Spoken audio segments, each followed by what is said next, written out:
Bom dia, família! Bom dia! Claro, é um privilégio estar aqui com vocês hoje. É sempre um privilégio poder pregar a palavra de Deus, poder aprender mais sobre isso. Espero que seja um privilégio para vocês também poder aprender de Deus e ouvir um pouco mais do que Deus tem ensinado através das Escrituras. E sabe, eu lembro do Zé, tava falando, ele sempre encoraja a gente bastante, a mais irmãos, aqueles que não assistiram o filme 300. Ele falou que ele arrisca dizer que se você não assistir esse filme, algo como homem ali na sua masculinidade sai em xeque. Porque realmente é um filme muito forte. Sobre guerra, perseverança. É um filme maluco. Basicamente, o que relata esse filme, né? Ele relata um evento histórico, real, verídico, que aconteceu nos anos 480 depois de Cristo. E na história, esse rei, Leônidas, de Esparta, lidera um exército de 300 guerreiros espartanos contra o poderoso exército da Pérsia, do rei Xerxes, que invade a Grécia com centenas de milhares de soldados. E, infelizmente, mesmo que ele lidera essa cruzada com esses 300 soldados, eles ganham tantas e tantas batalhas contra tantos milhares e milhares de soldados. Mas acontece que no final eles sucumbem. Eles perdem a guerra. E aí depois outro líder se levanta e eles entram em guerra de novo, eles finalmente vencem.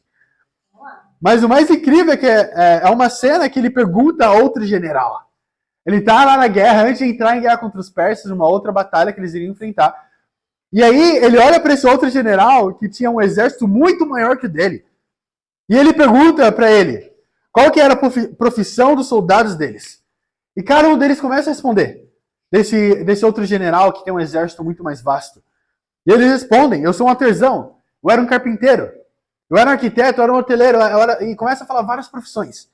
E aí Leônidas, ele olha para o exército dele e pergunta, espartanos, qual que é a sua profissão? E todos eles, de uma só voz, respondem, Raul, quando você vê aquela cena, algo em você precisa mover. É impossível. Porque ele começa a ver as profissões e, nossa, incrível, legal, mas ele pergunta, espartanos, qual que é a sua profissão? E todos eles juntos levantam as lanças dele, Raul, e forte. Como o Rafa fala, uau! E você vê esse outro general, começa a ficar com medo daquele exército de 300 pessoas. Ele pode ter um exército muito maior, mas aqueles 300 são 300 guerreiros. Mas aí, algo que é incrível, o que eu pensei, que a gente pode ver na história algo muito mais incrível, mas extremamente parecido. Mas, diferentemente, não foi 480 anos depois de Cristo. Na verdade, isso não foi a primeira vez que um feito tão histórico aconteceu. Um exército muito menor, derrubar um exército muito maior.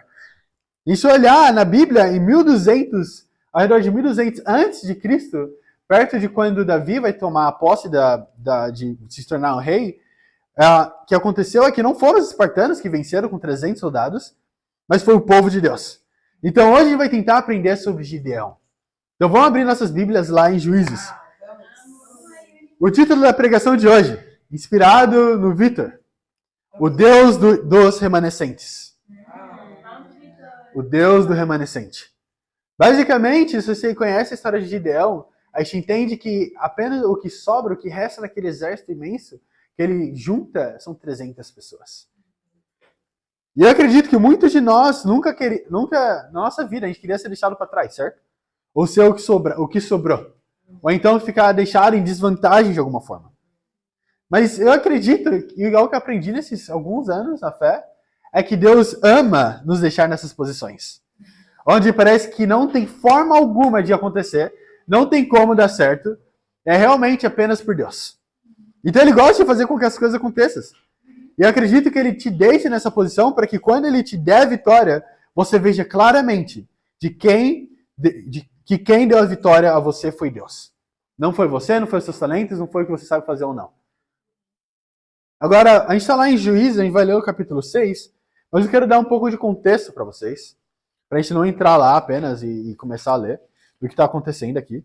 Então a gente vai em Juízes, capítulo 6. Então, basicamente, Israel fez o que o Senhor reprovava. E como não é muito algo novo, né? Eles costumavam fazer isso bastante. Eles fizeram o que o Senhor reprovava e começaram a adorar outros deuses. Então Deus os entregou nas mãos dos medianitas, do povo de Midian, por 7 anos inteiros. Então Deus avisou a eles, e mesmo assim, a Bíblia fala no versículo 10, com exatas essas palavras, fala, eles não deram ouvidos. Então, mesmo tendo sido avisados, eles ainda não deram ouvidos. E sabe qual é o pior? Que não deram ouvido a isso, ao que Deus tinha falado para eles, repercutiu na vida dos filhos deles, nas suas famílias e nas próximas gerações. Porque por conta disso, eles permaneceram 7 anos, perdendo batalha contra batalha e sendo literalmente abusados dos midianitas. Pelos midianitas. E realmente isso que me ajudou a entender é que me manter no pecado vai trazer consequências para as pessoas da minha volta também. E definitivamente, muitas vezes a gente é avisado sobre o nosso próprio pecado. Certo? Alguém chega e fala com a gente, fala, olha irmão, acho que o que você falou não é uma maneira mais amorosa que eu poderia ter falado. Então, irmão, nossa, você tem que parar de postar essas coisas, não vai guardar o coração de ninguém. Ou então, nossa, chegou atrasado. E não é a primeira vez. Coisas que nós somos avisados de novo, de novo, de novo. Mas ainda assim a gente não leva a sério. Ou então, a gente não dá ouvido. Sabe como a gente sabe que não dá ouvido? Quando você não cumpre. Certo? Porque se você tivesse realmente dado ouvido e quisesse realmente fazer, pense quantas coisas você não era terríveis, você não queria fazer e mesmo assim você fez. Entendi a importância disso. E aqui o povo de Deus, o que repercutiu, eles não deram ouvidos a Deus e fez com que eles estivessem 7 anos no deserto. O sofrimento que está passando na sua vida agora pode ser muito provavelmente por coisas que você não tem dado ouvido. Que Deus tem te discipulado, Deus tem mostrado através do discipulado, através do mentorado, através de pessoas na sua vida, através das escrituras e pregações, e ainda assim você escolhe não dar ouvido. Então o que acontece? Bem claro. Deus vai permanecer, vai manter você naquela situação durante todo esse tempo, até chegar no ponto onde você consiga ver. E aí ele te dá mais uma chance para dar ouvido a ele. Então agora vamos ver como Deus lidou com o pecado do povo. Olha isso, Juízes capítulo 6, vai ler o versículo 11 ao 12. Olha o que a Bíblia fala. Fala, então o anjo do Senhor veio e sentou-se sobre a grande árvore de Ofra, que pertencia ao Abiezrita, Joás. Gideão, filho de Joás, estava malhando o trigo num tanque de pressar uvas para escondê-lo dos midianitas. Então o anjo do Senhor apareceu a Gideão e lhe disse, o Senhor está com você, poderoso guerreiro. Primeiro ponto de hoje, Deus vê potencial, não as limitações. Deus vê potencial, não as limitações. Agora, o que isso significa? Significa que quando Deus olha para você, ele vê todo o seu potencial. Ele não vê todas as limitações e os erros que você tem. Ele vê, ok, no que a Carol pode se tornar? No que o Musa pode se tornar? Esse é o potencial. Porque quando ele chega aqui, se você continuar lendo, a primeira menção sobre Gideão, aqui na Bíblia em si, era encontrar trabalhando e malhando o trigo. Isso é algo incrível, é incrível poder malhar o trigo, trabalhar na horta e tudo mais, é incrível. Mas ainda assim, apesar de todo esse cenário, Deus envia um anjo para Gideão, e quando ele olha para ele, para o que ele estava fazendo, o anjo fala, o Senhor está com você, poderoso guerreiro. O anjo chegou e viu o Gideão trabalhando com terra, com plantas, com trigo. E aí ele olha para ele e fala, esse é um poderoso guerreiro. Então, realmente, isso me ajuda a entender algo muito interessante. Naquela hora, Gideão não era um guerreiro, muito menos poderoso. Algo que eu tenho aprendido é que Deus vê muito o nosso potencial. E tudo que Deus fala, acontece. Não tem nada que Deus fala e não vai acontecer. No começo da existência da Terra, ou de qualquer coisa na existência, na verdade, não existia luz. Mas ele falou e a luz existiu. Não existia matéria, ele falou e a matéria veio a existir. Da mesma forma hoje, para mim e para você. Se Deus está te chamando um guerreiro poderoso, ele falou isso, quer dizer que você vai se tornar um. Mas o que pode acontecer é que, já que você não quer dar ouvidos a Deus, você se mantém como um guerreiro fraco durante 7 anos. Onde pessoas, os midianitas, os inimigos, entram na sua terra, fazem o que quiser com você, realmente leva tudo que você tem, e sai, e você não pode fazer nada, porque você é um guerreiro fraco, não um guerreiro poderoso, como Deus chamou para ser. Mas o tudo que é preciso é que você dê ouvidos a Deus. Se você olhar para minha vida, perguntar para Bruno e para Samara, o Yuri de anos atrás, na Zona Leste, definitivamente não era um líder. Quando eu falo definitivamente, eu realmente quero dizer definitivamente. Vamos lá, Yuri. Era triste a situação. Tá? A única coisa que eu fazia certo era chegar na hora. O resto, esquece. Nossa, pelo amor de Deus. Eu lembro de um dos cultos. ah, eu tocava, né, os instrumentos e dava com essa parte no culto. Eu cheguei no horário, tava lá na prática, tinha tirado as canções, já sabia as notas, sabiam tudo.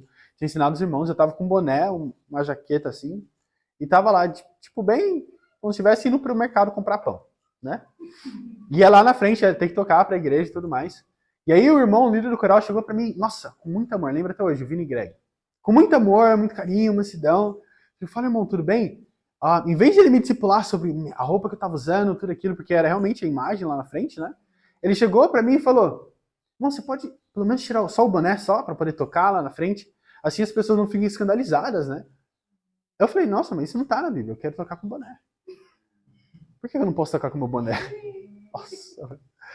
Então, realmente, esse era o meu coração. Não era nada de um guerreiro poderoso.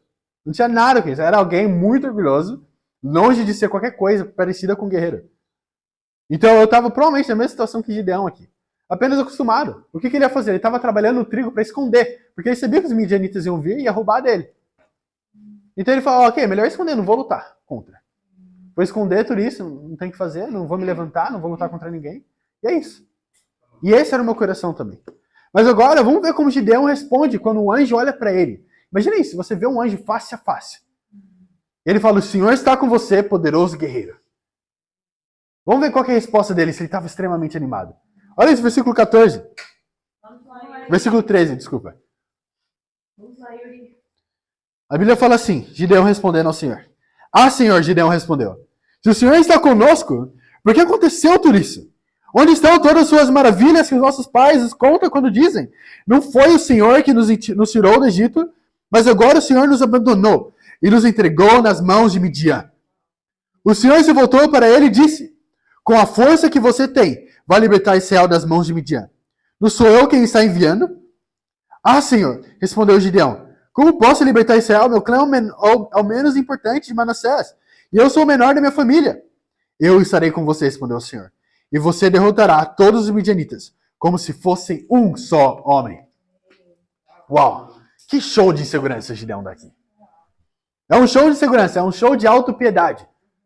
Ele olha para o que Deus falou para ele, e diferentemente de Deus, Gideão vê as suas limitações, não o seu potencial. Mas não apenas isso, ele duvida do amor, do cuidado que Deus teria para ele. Nós podemos ver que quando Gideão começa a falar, começa a dar a resposta dele, ele fala, se Deus está realmente comigo, se você realmente está comigo, então por que eu estou nessa situação? Se você realmente quer me ajudar, me ama e me cuida, então por que você permitiu que eu passasse por isso?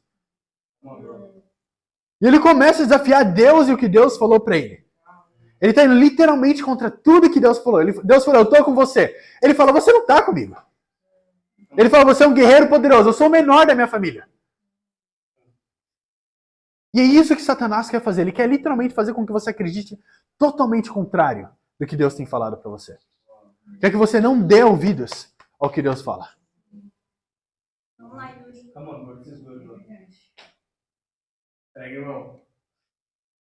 Então, isso soa como eu e você muitas vezes, não? Duvidando do amor de Deus, duvidando que Deus realmente está com você. Quando as coisas estão indo do jeito que...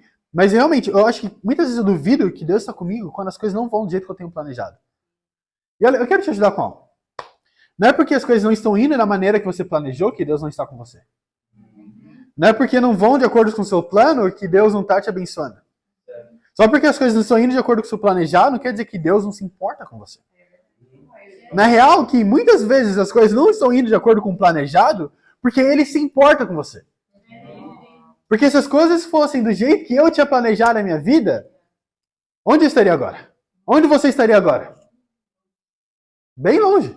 Muito longe. O fato de não ir de acordo com o que você planeja mostra o cuidado dele. Eu acredito piamente nisso. Se as coisas fossem do jeito que eu tinha planejado, ou queria, ou então pensado na minha cabeça, imaginado, definitivamente não estaria aqui. Definitivamente não seria um discípulo. Provavelmente não estaria vivo. Eu não sei onde eu estaria agora. Para ser bem sincero. Mas é incrível porque Gideão ele ainda fala, somos a menor tribo de Manassés e eu sou o menor da minha família. Ele definitivamente, a última pessoa que seria escolhida como um guerreiro poderoso. E para ser sincero, é assim que eu me senti muitas vezes, como o último, o menos querido, o menos talentoso, o menor da minha família. E realmente, eu quero te animar, se um dia você conhecer a minha família, você vai ver que todos eles sempre foram líderes, seja lá onde eles estivessem. Eles sempre foram conhecidos por ser extremamente talentosos. E querendo ou não, crescendo nessa família, eu sempre me senti muito pequeno. Sabe, meus pais, meu pai até hoje, qualquer lugar que ele entra, ele tem uma presença dele. Eu admiro muito ele. Ele realmente tem características de um líder. Ele ama muitas pessoas e tem um coração genuíno. Infelizmente, não prega a palavra de Deus da forma que deveria ser, mas o coração dele é incrível. Parecido com Apolos, na Bíblia. Mas eu sempre me comparei muito com as pessoas, principalmente dentro de casa. Toda a minha família, todos meus irmãos cantavam muito bem. Até hoje eles cantam muito bem. Os instrumentos, eles eram sempre os melhores. Eu ainda estava tentando aprender. Tá? De estudos e tudo mais, eles eram sempre muito mais inteligentes do que eu. Talento, meu irmão gêmeo, nossa, ele sabe desenhar de uma forma, desde pequeno ele desenhava tão bem. Não fazia sentido nenhum. E eu sempre pensava, falei, nossa, como é que pode isso?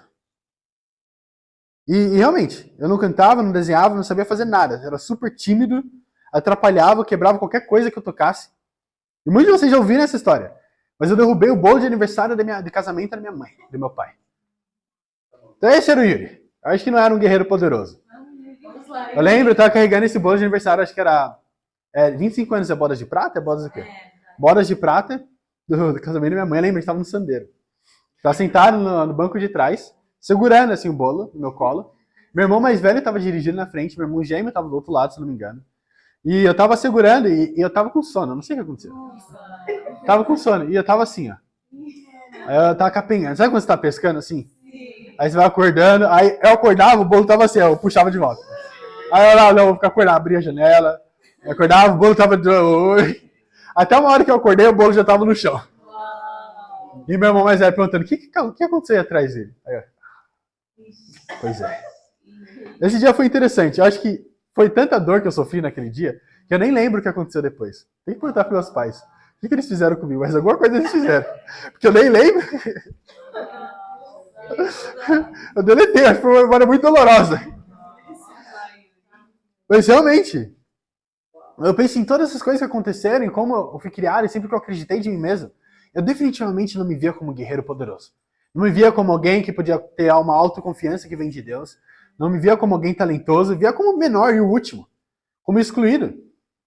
Mas eu acredito que o pior para mim, diferente de Deão, não eram as situações do meu país, ou da minha família, que me fez duvidar do amor e o cuidado de Deus. Ou até mesmo se ele poderia me usar ou estar comigo. Mas situações da minha vida em si me fizeram duvidar do amor de Deus.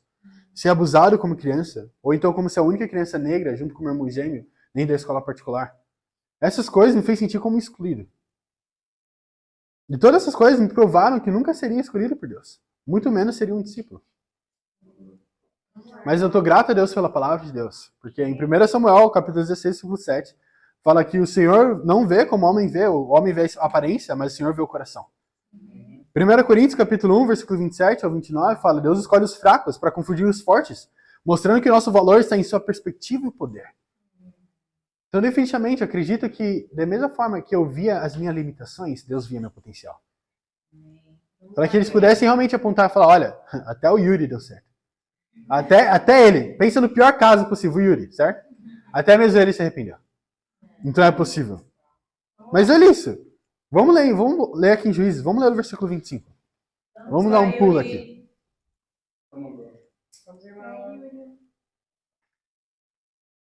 Eu quero te animar, para poder se ver como Deus te vê. Eu vou mandar mais tarde no grupo. Acho que eu tenho alguns estudos sobre como Deus vê a gente, que me ajudaram bastante. E aí talvez possa ajudar vocês também. Mas em Juízes capítulo 6, vai ler o versículo 25. Olha o que a Bíblia fala, para entender um pouco mais de quem era Gideão. A Bíblia fala assim: naquela mesma noite, o Senhor lhe disse: separe o segundo novilho do rebanho do seu pai, aquele de 7 anos de idade. Despedaça o altar de Baal, que pertence ao seu pai, e corte o pó sagrado de Azera, que está ao lado do Senhor, do altar. Está ao lado do altar. Depois, faça um altar para o Senhor, o seu Deus, no topo dessa elevação. Ofereça segundo novilho em holocausto, com a madeira do poste sagrado que você irá cortar. Assim Gideão chamou 10 dos seus servos e fez como o Senhor lhe ordenara. Mas, com medo da sua família e dos homens da cidade, fez tudo de noite e não durante o dia. Uau, olha que loucura. Eu queria pular para o capítulo 7, mas eu pensei em ler essa parte aqui. Porque olha isso que interessante. A quem pertencia o altar de Baal? Ao pai dele. Significa que não foi algo que ele era alguém santo, como Noé, que era separado, como Jeremias ou Moisés, que foi escolhido, que era alguém que realmente estava lá lutando por Deus e lutando pela santidade do povo. Não. Ele estava em pecado também, como o povo inteiro. Ele não era alguém perfeito. Na verdade, ele era realmente alguém que estava lá sacrificando para Baal e para Azera, tinham vários postes. E o pai dele era uma das pessoas muito proeminentes para isso. Porque o pai dele tinha um altar. E a gente vê isso na Bíblia. As pessoas que tinham altar a deuses ou a Deus eram pessoas específicas. E heróis na fé para aquele determinado povo. Na mesma forma que Abraão tinha. Então o pai dele tinha um altar dedicado a Baal. Então imagina isso. E ainda assim ele foi chamado. Então ele e o pai eram idólatras. Assim como eu tive que ir contra a falsa doutrina que minha família estava pregando. Ele teve que ir contra a falsa doutrina que a família dele acreditava. E teve que pregar contra isso. E agora tem que se perguntar, dentro da sua casa, você está indo contra a falsa doutrina deles? Você tem pregado contra eles? Ou você tem tido medo da resposta deles? De como eles se sentiriam? Porque se você continuar olhando aqui nesse versículo que a gente leu, ele quis fazer isso de noite porque tinha medo da família e do povo, dos homens e do povo de Deus. Então, eu definitivamente acredito que muitas vezes a gente toma decisões para Deus, mas tenta tomar da maneira menos impactante possível, porque a gente tem medo de como as pessoas vão se sentir. Ou medo de como elas vão reagir. Então, não posso pregar lá em casa ou falar para minha mãe que a Universal está pregando falsa doutrina, porque eu tenho medo de como ela vai lidar comigo. Aprecio muito a vida do Musa. Ele estava falando comigo esses dias, e ele estava pregando para a mãe dele, mostrando falsas doutrinas que estavam dentro da igreja dela. E aí, por conta da perseverança e amor dele por ela, ela começou a mudar e ver a falsa doutrina, começou a mandar escrituras para ele, também refutando a igreja dela. Mas imagina se o Musa quisesse ficar quieto. Não pregasse, não falasse a verdade para eles. Você acha que de alguma maneira ela poderia ver a mentira que eles estão vivendo? Não. Mas essa é a necessidade. Então, eu lembro que eu queria fazer da mesma forma. Eu lembro, eu estudei a Bíblia, aí saí da igreja dos meus pais para estar junto nessa igreja de movimento, por conta eles estavam pregando falsa doutrina, então, claro, não tinha como continuar lá. Então, eu estava lá junto na ICC em São Paulo, na Zona Leste, estava incrível estudando a Bíblia, e eu fui batizado. E 2 dias depois do meu batismo, eu estava na sala de estar comendo com a minha família. Não comendo com a minha família, eles estavam muito nervosos porque eu tinha saído, né, da igreja deles, então eles estavam na mesa, eu estava no sofá, na sala. E enquanto eu comia, depois desses 2 dias, minha mãe não tinha falado nada pra mim. Nenhuma palavra. Ela olhou pra mim, eu tava de costas pra ela, olhando pra TV. E ela olhou pra minhas costas, eu acredito, e ela falou assim, Yuri, você pode fazer o que você quiser, só não seja batizado naquela igreja. E aí eu ouvi aquilo, e eu pensando, mano, 2 dias atrás fui batizado. E aí, claro, não falei nada, eu continuei quieto. Aí meu irmão gêmeo, cagueta, né, como é que fala? Maria Queixinha? Maria Queixinha. Chegou pra mim, chegou pra minha mãe e falou, ih, tá vendo como ele tá quieto? Já deve ter sido batizado. Aí eu, nossa, aí eu continuei quieto. Aí minha mãe, você foi batizado? Aí eu virei pra trás assim, com a minha cumbuquinha, sopa. Sim. Minha mãe, meu pai e minha mãe deixaram a comida deles, não terminaram, saíram da sala, subiram pro quarto deles. Meu irmão fez isso, continuou comendo, assistindo o vídeo dele. Totalmente indiferente. E eu voltei, olhei pra TV, continuei comendo, e com muito medo do que aconteceria. E dali pra frente só ficou pior. Mas eu quis manter na escuridão, não queria falar pra ninguém que eu tinha sido batizado. Não queria contar pra ninguém sobre minhas convicções. Eu queria fazer de noite.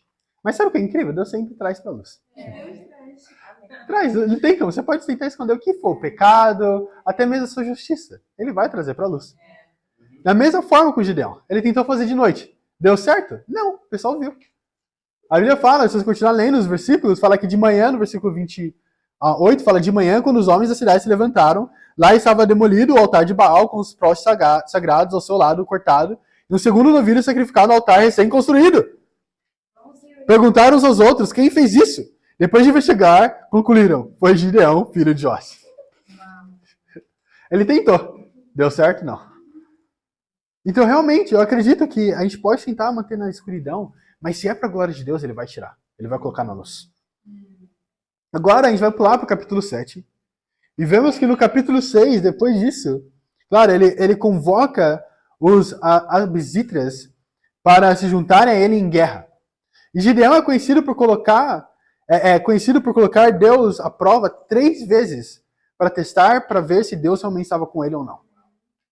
Então ele faz lá os testes com uma lã que está molhada, tem que ficar seca e o chão tem que ficar molhado. Aí depois a lã tem que ficar molhada e o chão tem que ficar seco. E fica fazendo essas coisas, e depois pergunta para Deus se está realmente comigo. E ele pergunta para Deus essas 3 vezes. Mas o que isso mostra? O que isso representa? Mostra realmente, o número 3 geralmente representa a trindade ou a totalidade de Deus. Ele duvidando de Deus 3 vezes mostra que ele estava duvidando de Deus por completo. Nenhuma das características de Deus ele queria acreditar. Ele não acreditava que Deus podia estar com ele, que Deus amava ele, ou que Deus ia realmente ajudar ele a trazer vitória. De toda quanto é forma, ele faltava ter fé em Deus. Ele não tinha fé. Então, realmente, ele não tinha confiança em que Deus iria realmente tirar eles dessa situação e ia trazer a vitória para eles. E talvez você esteja assim hoje. Mas eu quero te animar. Porque eu acredito que você é o guerreiro poderoso de Deus. Ou guerreira poderosa de Deus. Os irmãos seriam os guerreiros como os espartanos. E as irmãs talvez como as valquírias. Não? Grandes guerreiras da mitologia. Não precisa do cavalo, né? Mas pode ter o cavalo também, se quiser ter o cavalo, tem o cavalo. Mas essa é a realidade, isso aqui a gente é. Mas você precisa dar ouvido a isso. Eu posso passar aqui, ficar 1 hora pregando para vocês. Falando sobre quanto realmente Deus quer, ama você, quer estar com você. Mas se você não dá ouvido, nada vai mudar. Como das vezes você foi discipulado numa área específica, você não quis dar ouvido. E não mudou. Da mesma forma é isso. Vamos para Juízes, capítulo 7, versículo 2. Olha o que a Bíblia fala. Nossa, incrível essa história, né? A Bíblia é incrível. Amo a Bíblia. A Bíblia fala assim, Juízes capítulo 7, a gente vai ler o versículo 2 apenas. Fala, e o Senhor disse a Gideão, você tem gente demais para eu entregar Midian nas suas mãos, a fim de que Israel não se orgulhe contra mim, dizendo que a sua própria força o libertou. Então, olha que incrível. O segundo ponto da pregação de hoje é, Deus tira tudo que pode tirar a sua glória.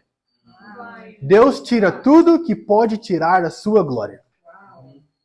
Então, olha isso. Gideão chega lá com 32 mil homens de Absra. E isso é incrível. E qual a resposta de Deus?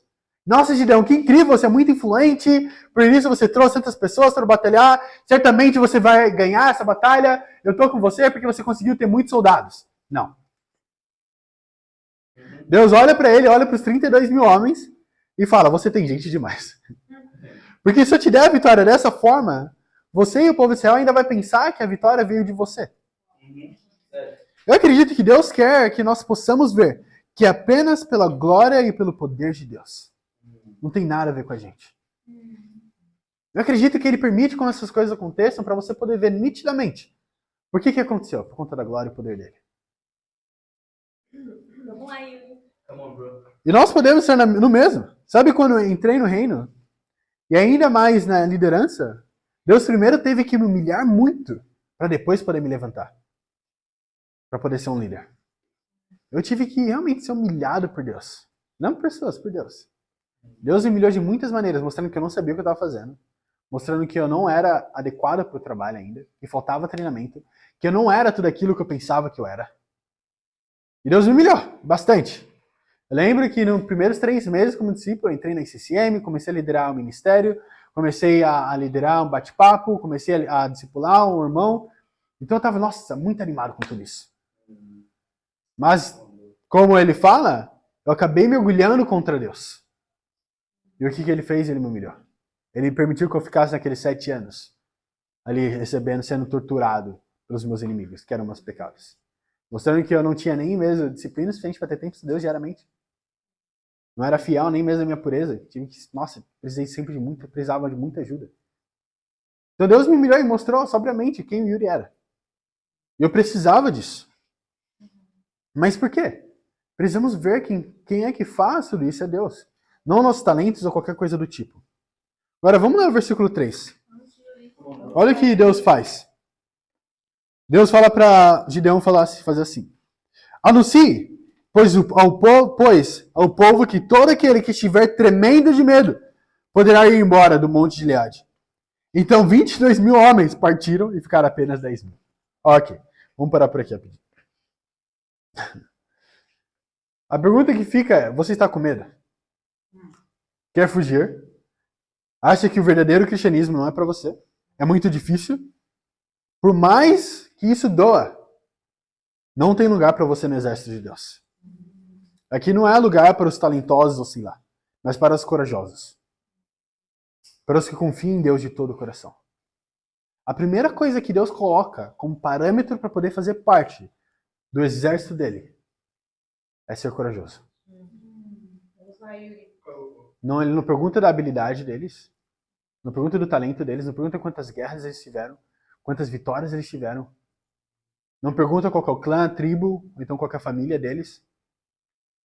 A primeira coisa que ele coloca como parâmetro é você tem coragem suficiente para ficar aqui junto.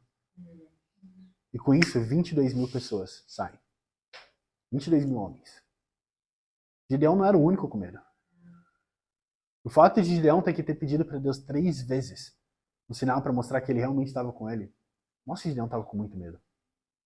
Mostra também como os midianitas estavam tratando Jerusalém e Israel. Vamos continuar lendo o versículo 4. Vamos ver ele reduzindo o exército ainda mais. Fala assim, ó. Mas o Senhor tornou a dizer a Gideão, ainda gente demais, desça com eles à beira d'água, e eu separarei os que ficarão com você. Se eu disser, este irá com você, ele irá. Mas se eu disser, este não irá com você, ele não irá. Assim, Gideão levou os homens à beira da água, e o Senhor lhe disse, separe os que beberem a água lambendo-a, como fez o cachorro. Daqueles que se ajoelharem para beber, O número dos que lamberem a água, levando-a com as mãos à boca, foi de 300 homens. Todos os demais se ajoelharam para beber. O Senhor disse a Gideão, com os 300 homens que lamberam a água, livrarei vocês e entregarei os midianitas nas suas mãos. Mande para casa todos os outros homens. Eles eram corajosos, mas faltava uma coisa. Agora, o que era essa outra coisa? Então, o que aconteceu aqui? Deus reduz o exército de 10.000 homens para 300 homens. De 32.000 homens, na realidade, para 300. Mas como ele fez isso? Aqui, se você perceber, tinham soldados que levavam a água até a boca e os outros que enfiavam seus outros na água para beber. Como se fosse, realmente, estão desesperados por isso. Agora, por que os que levavam até a boca eram escolhidos? Porque eles não baixavam a guarda. Muitas vezes pode parecer até certo. Você pode estar confiante, estar corajoso como esses 10.000 estavam. E ainda está preso na sua falsa doutrina. Ainda está em pecado, ainda está com a sua guarda baixa. E sempre mostrado pela sua guarda baixa. Sabe o que é interessante? Por mais religiosa que a pessoa seja, ela sempre vai faltar com parâmetros na vida dela. Isso a gente consegue ver muito quando alguém está com o coração religioso ainda. Não tem parâmetros no relacionamento dela. Se você for para a faculdade hoje, vai ver pessoas muito sinceras nos shoppings, quando você compartilha sua fé, os amigos do trabalho, vai achar pessoas muito sinceras. Pessoas que falam de Deus, que pregam sobre isso, pastores que pregam com tanta tenacidade. Mas ainda assim tem coisas estranhas lá. E você vê na faculdade, você vê homens estudando a Bíblia com mulheres, falando sobre pecado. Você vê líderes de jovens ou líderes de igreja lá, que estão lá sentados, e estão tendo um relacionamento tão impuro um com o outro, e é apenas amigos. Tá lá a menina deitando no colo do outro cara, então o homem tocando a menina de uma forma imprópria, e ainda assim são religiosos. Apenas amigos. Olha, isso não é pecado. Quem mostra a guarda deles está baixa. Então, mas por que a guarda está baixa? Porque mostra uma falta de luta contra o pecado. Aqui você não vai ver nada disso. Os irmãos têm parâmetros com as irmãs com os irmãos. Desde a forma que a gente cumprimenta um ao outro, aquele abraço de lado. Não falamos com as pessoas depois das 10 da noite. E com as mulheres também, que não são discípulas. A gente não tem nenhum número do telefone delas. Por quê? Porque eu quero proteger o meu coração e o coração delas. Mas Mas por que isso é importante? Porque mostra que a minha guarda está alta. Porque eu estou acostumado a lutar contra o pecado. Não quer dizer que a luta está mais fácil, mas que acontece com tanta frequência que a minha guarda está sempre alta. Então, quando algo acontece, já acontecendo com eles, eles nem veem isso como uma luta, então a guarda deles vai ficar baixa. Agora, se você olhar para eles aqui, para os 300 e os outros saíram, os 9.700 soldados que saíram, o que aconteceu foi que quando eles estavam assim, eles ainda estavam podendo ver o que estava ao redor. Os outros deixavam a guarda totalmente baixa, colocavam a cabeça lá dentro da água, desesperada. Mas essa é uma pessoa religiosa. Não luta contra o pecado, não está acostumado com a luta. Está acostumado com falar muito. Não quer perder tempo, então continua falando, mas nada de colocar em prática. No versículo 16 ao 22, mostra a vitória que Deus deu para os 300 corajosos, para os 300 guerreiros poderosos que Deus tinha separado para Gideão. Mostra realmente o coração totalmente diferente daqueles outros. Imagina, com 32 mil soldados, ele mandou embora para ficar apenas 300 e ter a vitória. E se você vê como eles tiveram a vitória, não foi porque eles saíram lá, começaram a guerrear e mataram um monte, cada um deles, não. Eles quebraram um monte de vaso, tocaram a sombreira e do nada, dentro do acampamento deles, eles começaram a ir um contra o outro e se mataram. Agora, por que Deus fez isso? Para mostrar para eles que não tem nada a ver com isso. Não tem nada a ver com quão pecaminoso você é, que a gente vê que Gideão tinha um altar idólatra. Tem nada a ver também com quão talentoso você é. Gideão nunca tinha ido para nenhuma batalha. Não tem nada a ver com qual é a sua descendência, ou quanto dinheiro você tem. Ele era a menor tribo, menor clã, da menor da família.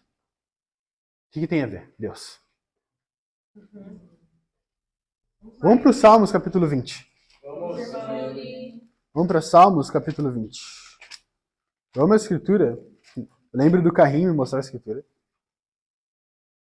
Quando eu estava sendo perseguido, eu tinha tempo com ele. Ele sempre me encorajava muito. Amor incrível, amo muito a vida dele. Mas essa escritura ficou guardada no meu coração. Salmos capítulo 20, versículo 7. Que fala assim: Alguns confiam em carros e outros em cavalos, mas nós confiamos no nome do Senhor, o nosso Deus. O que eu quero atingir com essa pregação é que você comece a confiar em Deus. Confiar na Bíblia, para te mostrar que sim, você está seguro e segura para tomar uma decisão para Deus. Mas a pergunta do título é a mesma agora. Quem vai ser o remanescente? Quem vai permanecer firme? Quem vai ser os 300 que vai sobrar quando tudo começar a acontecer? Quando tribulações vir, ou então quando tiver sentindo muito medo. Quem vai ser os 300 que vão continuar firme para poder batalhar? Com a guarda alta. Quem vai ser o último homem e mulher de pé para lutar pela pátria? Eu não estou falando da luta contra a Frelimo, ou que é o povo mais fala agora, né? Então, falando da luta pelo Venâncio desse Podemos. Não é isso. Isso não vai salvar a vida de ninguém. Eu quero desafiar a igreja também. Pare de postar qualquer coisa relacionada a isso. Pare de falar sobre isso. Isso não vai te ajudar, não vai ajudar ninguém e só tira seu tempo e começa a fazer você ficar preocupado. Em vez de falar sobre isso com outras pessoas, ora por isso. E se pergunte, você tem orado por isso? Tanto quanto você tem falado sobre isso? Muitas vezes a gente gosta de falar sobre situações, nossa, isso é tão difícil, isso, aquilo, outro. Ou então a irmã me tratou dessa forma, ou então o irmão me tratou dessa maneira. Ou ele fez isso, ela fez aquilo, mas qual foi a última vez que você orou por ela? Você orou por ele? Qual foi a última vez que você jejuou pela sua pátria? Por tudo que tem acontecido em Moçambique? É legal falar sobre essas coisas, né? É legal comentar e ver, nossa, tá ruim, nossa, ora pela nação, mas e você? Você tem orado e jejuado por isso? Tem batalhado por isso ou apenas tem falado? Olha, deixa eu mostrar uma escritura. Vamos lá. Não está aqui nas anotações, eu acho que é uma escritura muito boa para a situação. Vamos para Eclesiastes, uma das minhas escrituras favoritas. Então, basicamente, é o homem mais sábio do mundo, que já existiu, falando sobre falar bastante. Eclesiastes capítulo 5.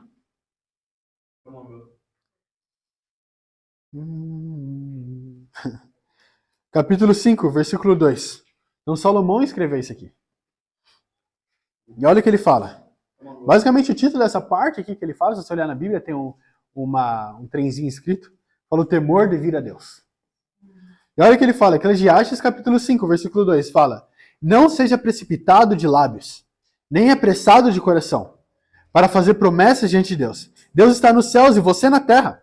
Por isso, fale pouco. Das muitas ocupações brotam sonhos. Do muito falar, nasce a prosa vã do tolo. Agora, de onde vem os sonhos para Deus? É de falar sobre os seus problemas e foi em coisas que tem? Não, de fazer algo. Nada vai mudar se você continuar apenas falando sobre isso. Ora por isso. Ora para Deus realmente mudar as situações. Porque aí você está dando para Deus. Porque vai ser feito com a força dele. A sua opinião não vai mudar a vida de ninguém. Não foi a opinião dos irmãos que mudaram a minha vida. Não foi a opinião dos irmãos que me fizeram ser batizado. E eu gosto de acreditar que para vocês não foi a mesma coisa. Mas o que acontece é que a gente pode ficar tão orgulhoso, tão cheio de nós mesmos, que a gente acaba acreditando, não, minha opinião, ou o que eu falar, o que eu postar, vai mudar realmente o mundo, vai mudar a nação. Pensa, quantas pessoas mudaram com o seu post sobre política? Ou com a sua reclamação sobre irmão ou uma irmã? Ou com a sua comparação, ou então, não, nossa, coisa isso aí. Nada muda. É realmente uma prosa vã do tolo. Ao invés de você se sentir tentado a postar algo sobre política, ou falar algo sobre isso, ou então falar, reclamar das situações para um para o outro, seja lá qualquer for a situação, troque isso e comece a pregar a palavra de Deus. Ao invés de reclamar, agradeça a Ele. Será que não tem nada na sua vida que você possa agradecer a Deus? Realmente, como o provérbio fala, como a Bíblia fala em Lucas, fala, a boca fala daquilo que o coração está cheio. Eu quero animar vocês a realmente olhar para isso e pensar, quem vai ser o remanescente? Quem vai ser aquele que, como Gideão, vai se levantar para poder tomar realmente lugar e liderar o povo de Deus? Trazer outras pessoas, e mesmo com 300 homens e mulheres, realmente derrotar os midianitas. Para realmente mostrar que realmente é tudo feito por Deus. Meu desafio é bem simples. Persevere até o fim, para ser um dos 300. Não tenha medo. Esteja alerta para os ataques de Satanás. E para Deus ser dada toda a glória. Amém.